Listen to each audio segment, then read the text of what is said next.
Jadi para remaja yang pertama memakmurkan masjid. Jadi silakan teman-teman terlebih dulu, kita sering ke masjid. Saya pun masih belajar, kita sama-sama masih belajar. Karena saya nggak ke masjid, ya pernah. Tapi saya berproses untuk ingat selalu dengan masjid. Datang ke masjid setiap hari, maka ada aja di masjid yang kita dapati.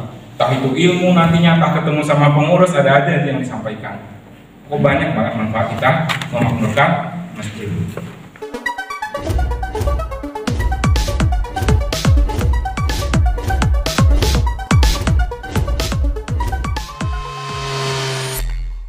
Warahmatullahi wabarakatuh. Nama saya Muhammad Irfan, asal dari Masjid Marhuda Taluk Lintang. Untuk kasih motivasi ke kami semua untuk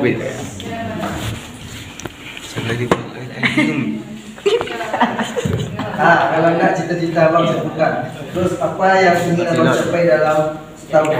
Cita-cita awak ingin berburu copet. Amin, amin. Saya ingin menjadi pengusaha sukses. Amin. Binomo, trader. Capai tahun ini. Sultan Binomo. Target yang ingin dicapai tahun ini yaitu NFL. mudah-mudahan Salman saya MDD. dapat kerja yang bagus. Amin.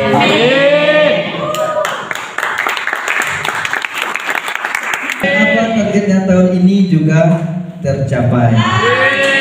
Apa poinnya kita dalam menjalankan kehidupan untuk mencapai sebuah kesuksesan? Kita itu harus mempunyai goals bahasa Inggrisnya, tujuan.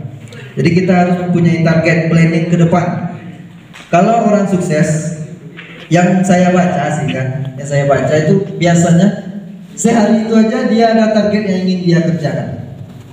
Karena saya lama pergi sama Ustadz Maisar, sekum kita, dia itu memang kegiatan seharinya itu tertata.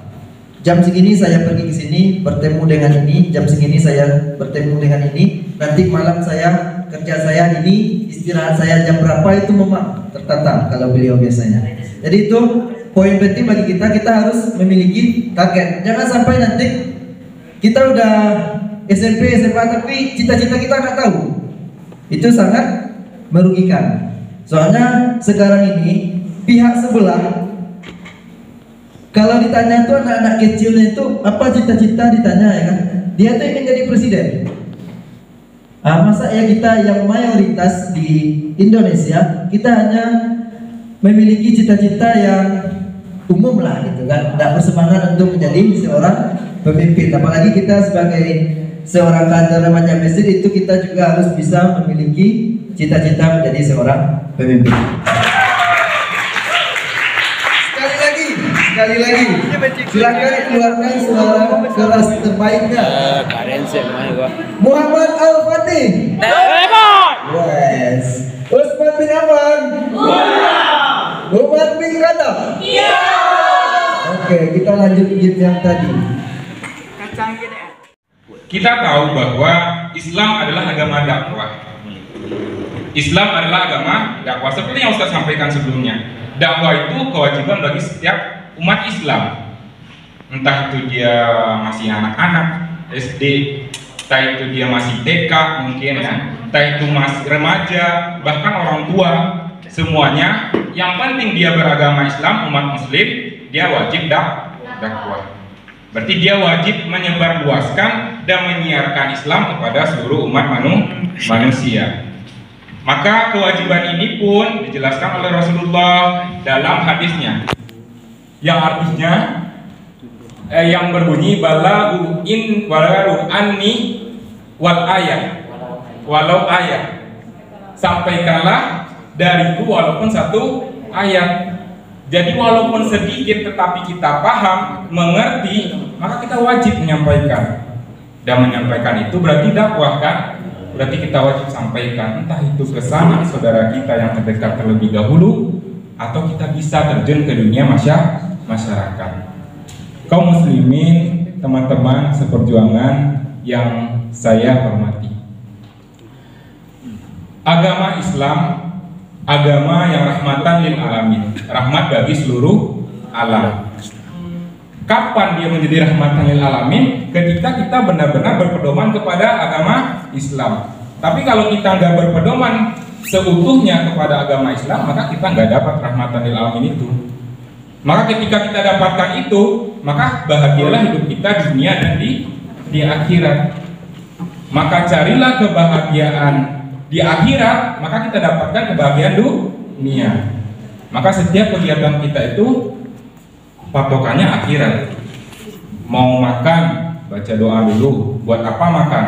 Niatkan makan itu, ya Allah ya Tuhanku, ini makanan yang Kau berikan. Insya Allah makanan ini akan menjadi sebuah perbuatan atau akan masuk ke dalam tubuhku menjadi sebuah tenaga yang nantinya tenaga ini akan berguna untuk kebaikan. Nah itu yang penting teman-teman. Jadi setiap apapun yang kita lakukan, tolak ukurnya nanti untuk Allah, bukan untuk diri kita pribadi. Teman-teman yang saya perjuangkan, peran remaja masjid di sini. Yang tadi dakwah kan untuk seluruh umat, tetapi saya lebih menekankan kepada remaja. Kenapa? Karena remaja saat ini adalah pemimpin masa depan. Jadi kita-kita yang di sini bisa jadi nantinya ada yang jadi DPR, di anggota DPR, ada yang jadi di anggota MPR, MK, KY, ada yang di presiden. Mudah-mudahan di sini ada di presiden, amin. Nah itu semua dari awalnya kita remaja belajar. Tapi apabila waktu remaja ini kita habiskan terlena karena urusan dunia yang tidak tahu arah segala macam, itu nantinya kita akan menyesal di akhir tuanya. Berapa banyak orang tua yang menyesal pada saat ini karena menyia-nyiakan waktu mudanya. Kaum muslimin, kaum muslimat yang dirahmati oleh Allah Subhanahu wa taala. Maka saya tekankan kepada peran remaja di sini. Ilmu pengetahuan dan teknologi yang kita rasakan saat ini akan terus berkembang, teman-teman. Di Jepang akan terus mengembangkan mungkin laptop yang nantinya nggak kelihatan laptopnya lagi, main sentuh aja langsung keluar kayak di film-film. Itu pasti akan terjadi. Karena mereka udah rencanakan itu. Teknologi di luar sana lebih bagus daripada kita. Maka standar diri kita harus kita tingkatkan. Iman kita harus kita tingkatkan. Kalau seandainya pengetahuan iptek kita tingkatkan, tetapi agama tidak kita tingkatkan, maka hancurlah kita nanti sama ilmu pengetahuan dan teknologi itu. HP, laptop, cobalah teman-teman. Kalau seandainya nggak ada agama, pasti digunakan untuk yang tidak. Teman-teman seperjuangan yang saya muliakan, jadi peran remaja di sini sangat penting. Maka gimana teman-teman merangkul atau pergi ke lingkungan yang nantinya teman-teman terlindungi dari hal-hal yang tidak tersebut? Maka ada wadah di sini namanya remaja masjid. Nah, adanya wadah ini silakan teman ajak teman-teman yang lain, coba terus mengajak. Susah, betul susah. Karena saya pernah merasakan susah banget, susah. Anak-anak sekarang itu mau diajak ke masjid itu paling susah. Tapi itu tantangan kita sebagai kaum remaja yang mengerti agama. Ajak terus sampai nantinya Rasulullah aja tahu kan kisah Rasulullah udah dicaci maki, diludahi, tapi beliau tetap berbuat kebaikan kan. Maka dengan kebaikan itulah nanti teman-teman kita akan datang ke masjid. Jadi para remaja yang pertama memakmurkan masjid. Jadi silakan teman-teman terlebih dulu kita sering ke masjid. Saya pun masih belajar. Kita sama-sama masih belajar. Karena saya nggak ke masjid, ya pernah. Tapi saya berproses untuk ingat selalu dengan masjid. Datang ke masjid setiap hari, maka ada aja di masjid yang kita dapati. Entah itu ilmu nantinya, entah ketemu sama pengurus, ada aja yang disampaikan. Kok banyak banget manfaat kita memakmurkan masjid. Dan Allah Subhanahu wa taala berfirman juga dalam surah At-Taubah ayat 18 yang berbunyi innama ya'muru masajidallahi man amana billahi wal yaumil akhiri wa aqamas shalah wa ataz zakah wa lam yakhsha illallah fa asa ulaika ayyakunu minal muhtadin. Yang artinya yang memakmurkan masjid-masjid Allah adalah orang yang beriman kepada Allah dan hari kemudian. Dia tetap mengerjakan sholat, menunaikan zakat, dan dia tidak takut kepada siapapun kecuali kepada Allah Subhanahu wa taala. Maka orang-orang seperti itu diharapkan mendapatkan petunjuk dari Allah Subhanahu wa taala. Maka kalau kita ingin mendapatkan petunjuk, makmurkan masjid. Setiap permasalahan kita, Allah akan hadirkan solusinya. Yang kedua, peran remaja masjid yang kedua adalah kaderisasi umat. Kalau ini nggak ada, gimana caranya kita dakwah itu sampai turun-temurun pada cicit kita? Lalu adanya kaderisasi umat. Yang ketiga, pembinaan remaja muslim. Nah, disinilah kita dibina. Makanya ajak teman-teman masuk remaja masjid. Karena di sini kita akan dibina, saya akan dibina, Bapak sendiri dibina katanya sekarang. Maka semua kehidupan kita ini kita lagi dibina. Oleh masalah kita dibina untuk menjadi kuat. Nah, oleh karena itu jangan takut dibina. Kalau perlu haus untuk dibina. Terus yang terakhir, kita sebagai pendukung kegiatan masjid. Karena kita remaja masjid, kegiatan masjid pun kita dukung. Pengurus mengadakan ini yang turun remaja masjid, pengurus ngadain ini yang turun remaja masjid. Maka nilai-nilai yang kita dapatkan dari 4 peran tadi, maka kita akan bisa dakwahkan ke keluarga kita. Wah, di masjid tadi bilangnya kayak gini. Wah, saya di masjid tadi dapat gini. Peran, kalau seandainya peran itu sendiri nih, peran kecil aja itu, misalnya kita dapat ilmu di masjid, kita bawa ke rumah, itu udah bagian dari dakwah. Kalau seandainya satu orang aja satu rumah udah mengerti perihal itu, bayangkan kalau seandainya teman-teman ada 100, berarti 100 rumah udah tahu materi itu, udah paham tentang materi itu. Mungkin itu saja yang dapat saya sampaikan pada kesempatan kali ini. Mohon maaf atas segala kekurangan dan kesalahan. Wassalamualaikum warahmatullahi wabarakatuh.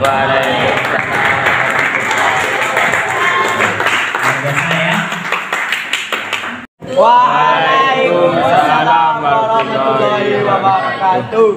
Perkenalkan, nama saya Nidi Cika Pratiwi. Biasa dipanggil Cika. Moto hidup saya yaitu hidup ya. Hidup itu Sekali. Bernafas. berjalan. Hidup itu bernafas. Hidup itu bagaimana nanti dan hidup itu nanti bagaimana. Jadi bingung. Ulang aku tadi apa? Hidup itu bernafas. Iya, aku tadi ulang lagi. Hidup itu bagaimana nanti, hidup itu nanti bagaimana. Jadi gue bingung. Hidup itu bagaimana nanti. Habis itu? Oh gitu. Ya. Jadi saya bingung. Ya udah, bingung-bingung aja lah. Yang penting nanti motonya itu bikin semangat. Kalau saya pribadi, moto saya, tuakan masa mudamu, mudahkan masa tuamu. Kayak gitu. Kenapa kayak gitu? Karena prinsip saya, nanti kalau sudah tua, itu nggak apa-apa lah nanti kita nongkrong di kafe, ya kan? Nanti sebentar-sebentar udah nyampe di tempat wisata ini. Tapi selagi masih muda, kurang dulu. Soalnya kalau masih muda yang namanya keuangan itu kan masih tipis. Nah, jadi saya ngambil moto itu dari itu. Jadi tuakan masa mudamu, mudahkan masa tua. Jadi nanti kalau lah tua kan nyantai-nyantai sih di rumah deh, tidak memikir dikti lah, do passive income ya kan. Terima kasih.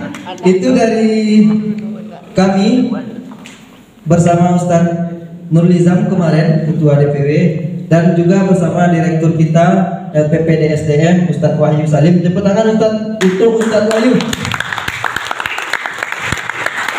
Perjuangan Ustadz ini sungguh luar biasa.